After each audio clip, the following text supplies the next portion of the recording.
రాధ విక్రమ్ కృష్ణతో చిట్టి మీద అనుమానంగా ఉందని మొన్న జరిగిన డిఎన్ఏ టెస్ట్ ఇంకొకసారి టెస్ట్ చేయించాలని చెప్తుంది. దానికి మన హీరో గారు ఏమంటాడు? సుందరి అయితే అందరి ముందు రాధ నన్ను ఇంట్లో నుంచి వెళ్ళిపోమంటుందని అందరి ముందు చెప్పేసింది.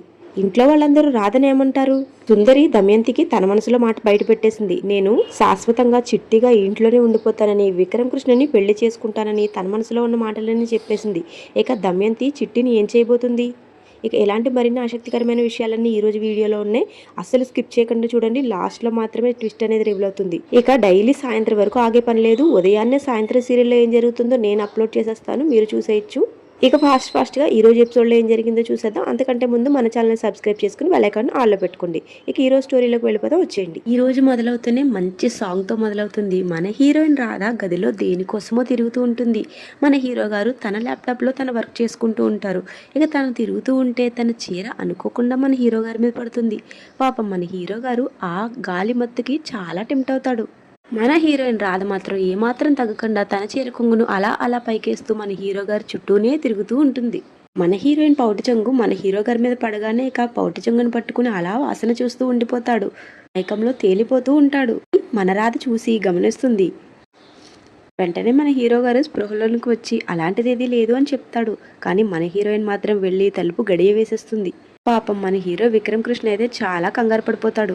ఇక ఇదిలా ఉంటే మరొక పక్కన సునందాకైతే ఆలోచిస్తూ ఉంటుంది తన కొడుకు కోడలు గురించి.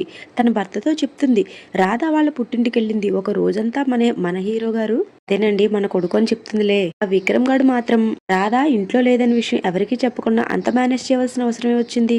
నాకు ఏదో డౌట్ గా ఉంది, వాళ్ళిద్దరూ మన దగ్గర ఏదో దాస్తున్నారని అని తన సందేహాన్ని బయటపెడుతుంది. కానీ నందగోపాల్ మాత్రం సునందకు నచ్చజెప్పే ప్రయత్నమే చేస్తాడు.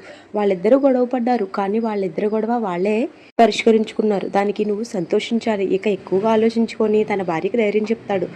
కానీ సునంద మాత్రం వీళ్ళిద్దరూ ఏదో గొడవ పడుతున్నారని వీళ్ళ మీద అనుమానిస్తుంది. ఇక అసలు స్టోరీ అయితే ఇక్కడి నుంచే మొదలవుతుంది. అసలు స్కిప్ చేయొద్దు, లాస్ట్ వరకు చూడండి.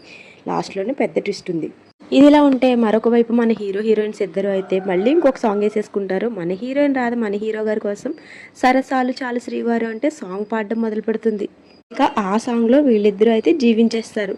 కానీ ఇక్కడ తెలుస్తుంది ఫైనల్గా ఈ సాంగ్ అంతా మన హీరోయిన్ గారు కలగన్న కళ అని. ఇక్కడైతే నాకు ఒక విషయం అర్థం కాలేదు, మీకు అర్థమైతే కమెంట్ చేయండి. మన హీరో గారు మన హీరోయిన్ అడుగుతాడు, ఎందుకు ఇంత ఓవర్ యాక్షన్ చేస్తున్నావు అని. దానికి సైలెంట్గా ఉండండి, మాట్లాడద్దు, మన మాటలు బయట వింటారు అని.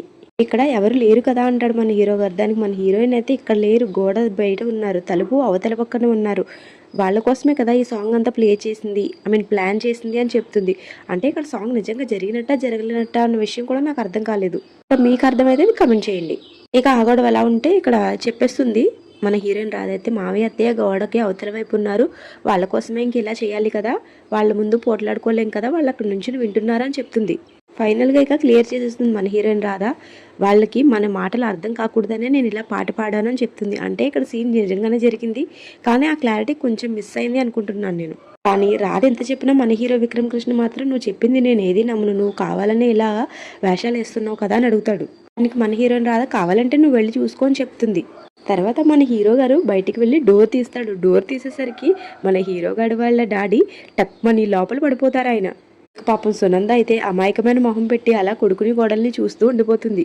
ఏంటిది అని ప్రశ్నించిన మన హీరో గారికి అయితే వాళ్ళ అమ్మ, మీ నాన్న తాగి మా రూమ్ అనుకుని మీ రూమ్ దగ్గరికి వచ్చారు, ఇక గోడకి జారబడ్డారు, నువ్వు డోర్ తీగానే లోపలికి పడ్డారు అని ఏదో మేనేజ్ చేస్తుంది.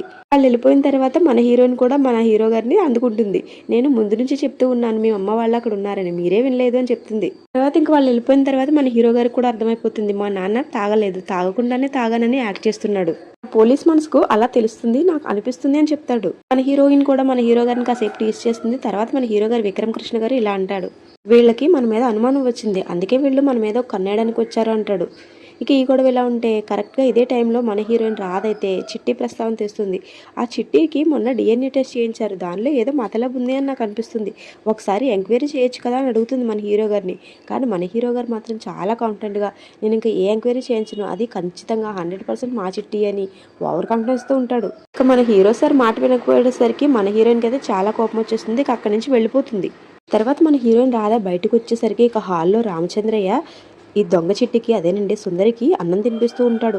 మన హీరోయిన్ రాధ మనసులో ఎలా అనుకుంటుంది, ఏంటి నేను చెప్పాను కదా వెళ్ళిపోమని, అయినా సరే ఇది ఇక్కడే ఉండి నాటకాలు ఆడుతుంది ఏంటి, కావాలనే గురూజీని దగ్గర చేసుకోవడానికి ప్రయత్నం చేస్తుంది అని కోపంగా ఉంటుంది. ఇక రాధను చూసిన సుందరి అయితే ఇంకా రెచ్చిపోతుంది మన రామచంద్రయ్య ముందు. చూస్తున్నావా అన్నట్టుగా కళ్ళ నుండి సైగలు చేస్తూ ఉంటుంది. కావాలనే రామచంద్రని ఒక ప్రశ్న అడుగుతుంది సుందరి. నేను ఏ కారణం చేతైనా నీకు దూరం అయితే నువ్వు ఏం చేస్తావు నాన్న అని. దానికి మన రామచంద్రయ్య కూడా చాలా ఎమోషనల్గా సమాధానం చెప్తాడు. నువ్వు దూరమైన తర్వాత ఏమైనా చేయడానికి ఏముంటుందమ్మా, నా ప్రాణమే మిగిలి ఉండదు కదా అని. ఇక రామచంద్రయ్య మాట్లాడిన మాటలకైతే మన రాధ షాక్లో ఉండిపోతుంది. తర్వాత రామచంద్రయ్య హ్యాండ్ వాష్ కి పక్కకు వెళ్తాడు. అప్పుడే సుందరి తన నిజ స్వరూపాన్ని రాధ ముందు బయటపెడుతుంది. నువ్వు నన్ను ఇంట్లో నుంచి బయటకు పంపించేశావే అనుకో, మరుక్షణం రామచంద్రయ్య గుండాగి చేస్తాడు. ఇక అది ఎప్పటికీ జరగని పని. ఈ ఇంట్లో నేను చిట్టిగా విక్రమ్ కృష్ణ భార్యగా ఎప్పటికీ శాశ్వతంగా ఇక్కడే ఉండిపోతాను. నువ్వే ఇంటి నుండి బయటికి వెళ్ళిపోతావని చెప్తుంది రాధకి. ఇక సుందరి మాటలకు మన హీరోయిన్ రాధ ఏమైనా ఊరుకుంటుందా ఏమేంటి? తను కూడా తన రేంజ్ లోనే ఇక సుందరికైతే వార్నింగ్ ఇస్తుంది. పగటి కళ్ళు వినడానికి కనడానికి బానే ఉంటాయి, కానీ అవి వర్కౌట్ అవ్వవు. ఎప్పటికీ నా భర్తని ఇంకా గురూజీని నేను నిన్ను మోసం చేయనివ్వను. తొందరలోనే ఇంట్లో నుంచి వెళ్ళిపోవడానికి రెడీగా ఉండని చెప్తుంది. రాధ ఇచ్చిన వార్నింగ్ కి సుందరి అయితే దొంగేడు పేడవడం మొదలు పెట్టేస్తుంది. ఇక ఈవిడ ఏడుపుకి ఇంట్లో వాళ్ళందరూ వచ్చేస్తారు అక్కడికి. ఇక అందరి ముందు సుందరి అయితే చిట్టిని, అదేనండి మన హీరోయిన్ రాధని ఇరికించేస్తుంది. రాధ నన్ను ఇంట్లో నుండి బయటికి వెళ్ళిపోమంటుంది అని చెప్తుంది. ఇక ఇంట్లో వాళ్ళందరూ ఆశ్చర్యపోతారు. అలా ఈ రోజు ఎపిసోడ్ అయిపోతుంది. రేపటి ఎపిసోడ్లో మరింత ఇంట్రెస్టింగ్ గా మారింది. ఇక రేపటి ఎపిసోడ్లో దమయంతితో ఈ సుందరి అసలు విషయం చెప్పేసింది. నేను విక్రమ్ కృష్ణ భార్యగా ఇంటి వారసురాలుగా ఈ ఇంట్లోనే ఫిక్స్ అయిపోవడానికి నేను నిర్ణయించుకున్నాను అని. ఇక మన హీరో గారి దగ్గరికి వెళ్ళి చిట్టి అయితే ఇలా అంటుంది. అదేనండి సుందరి, రాధా నీ ఆస్తి మీద కన్నేసి ఉంటుంది బావా. ఎందుకంటే మా నాన్నకు నేను వారసురాల్ని. నేను దాటితే నువ్వు మేనల్లుడు కాబట్టి ఆస్తి మొత్తం నీకే వస్తుంది, కాబట్టి నిన్ను వలలో వేసుకుంటే ఆస్తి మొత్తం తనకు దక్కుతుందని ప్లాన్ వేస్తున్నట్టుంది రాధా అని చెప్తుంది. కానీ ఈ మాటలకు మన హీరో గారికి అయితే చాలా కోపం వస్తుంది. ఇక ఈ డూప్లికేట్ చిట్టి మీద గట్టిగా అరిచేస్తాడు. ఇక అలా రేపటి స్టోరీ ఉండబోతుంది. చూద్దాం రేపటి స్టోరీలో ఇంకా ఎంతలా సమాధానం చెప్తాడో మన హీరో గారు. అంతవరకు మన ఛానల్ సబ్స్క్రైబ్ చేసుకుని బెల్ ఐకాన్ని ఆన్లో పెట్టుకోండి. నేను పెట్టే వీడియో నోటిఫికేషన్స్ వెంటనే మీ మొబైల్లోకి వచ్చేస్తాయి. మీరు కూడా వెంటనే చూసేయచ్చు. Thank you so much for watching.